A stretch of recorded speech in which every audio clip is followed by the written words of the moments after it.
Hi, I'm Richard Sharp, and today we're going to be going over an upper body push exercise, the dumbbell bench press. The bench press in general is a staple for upper body exercises. Every sport does it almost. I can't think of one that really wouldn't at all. I mean, almost entirely, like whether or not you're an upper body dominant sport or not, the bench press is just a staple of upper body exercises. It's a great chest workout, but also people often don't realize how much tricep is involved. So that's going to be your pectoralis major is often the target muscle, but a lot of times your triceps brachii is actually doing the majority of the work. So this is a great exercise for both your pecs and your triceps, as well as getting some anterior deltoid work in at the same time. So any sport that has any kind of upper body movement, you're going to want to incorporate some version of the bench press. And today we're going to talk about the dumbbell bench press as it forces the athlete to practice stabilization and being able to do unilateral movements balanced and at the same time.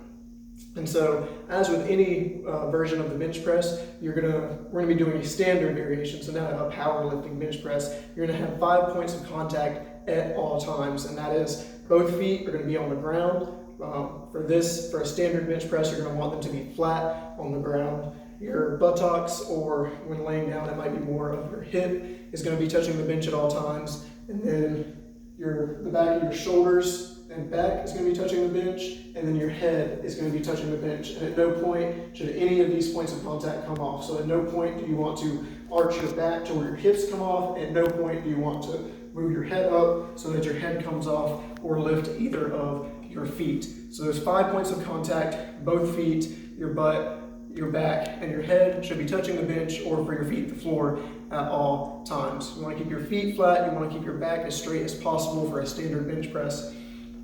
And so what you're going to do for a dumbbell bench press is you're going to try to imagine that really you're still using a barbell. And what I mean by that is you want to try to keep these dumbbells as in sync with each other as possible. You don't want to ever get here or like any kind of wobbly motion, but you want stiff wrists, and you want at all times these dumbbells to be moving with each other.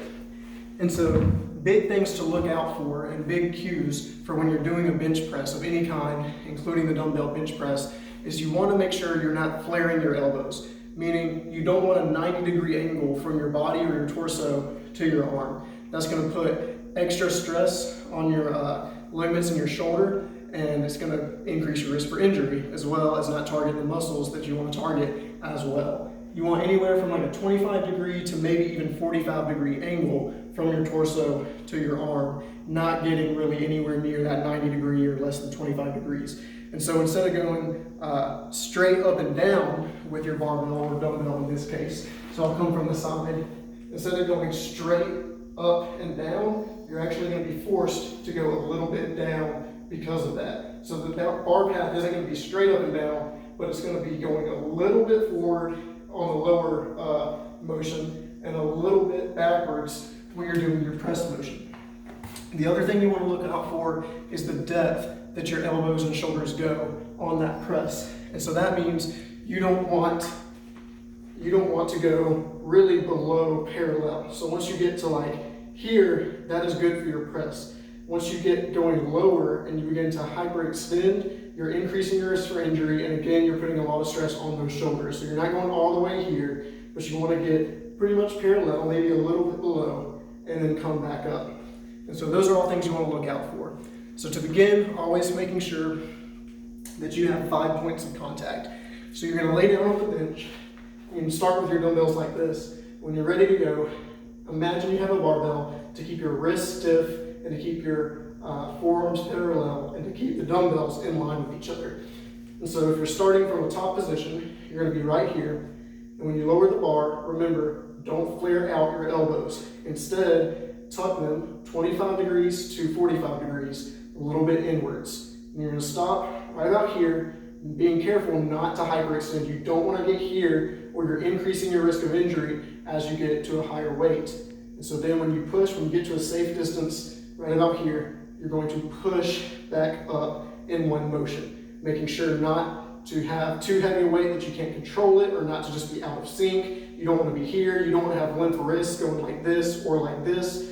You want to keep a grip that even though you're using dumbbells, you're still going to be in a closed pronated grip, right? And just like I said, imagining you're using a barbell, you want to keep those dumbbells a distance apart as if you had a common grip on the barbell. So you're not going to get the dumbbells falling out. You don't want them very close where they're going to hit each other, but you want to have a common grip as if you're holding the dumbbell, and it's going to be, as if you're holding a barbell, and it's still going to be pronated and closed even with the dumbbells. So to show you one more time how this should look is having these 5 points of contact, keeping everything straight on the bench, a common grip, so you're not too close, you're not too far out, and then you're going to go down at an angle, not flaring your elbows, but you're going to go down at an angle to about parallel with your body, where your biceps are about parallel with your body, and then in one motion, you're going to come back up to the starting position.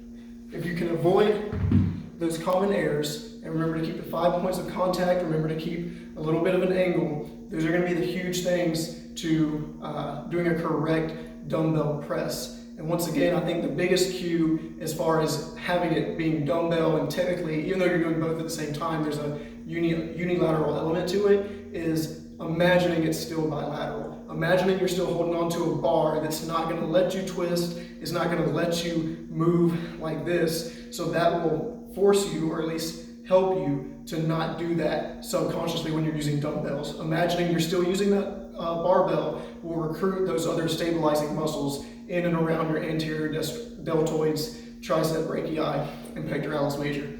Thank you.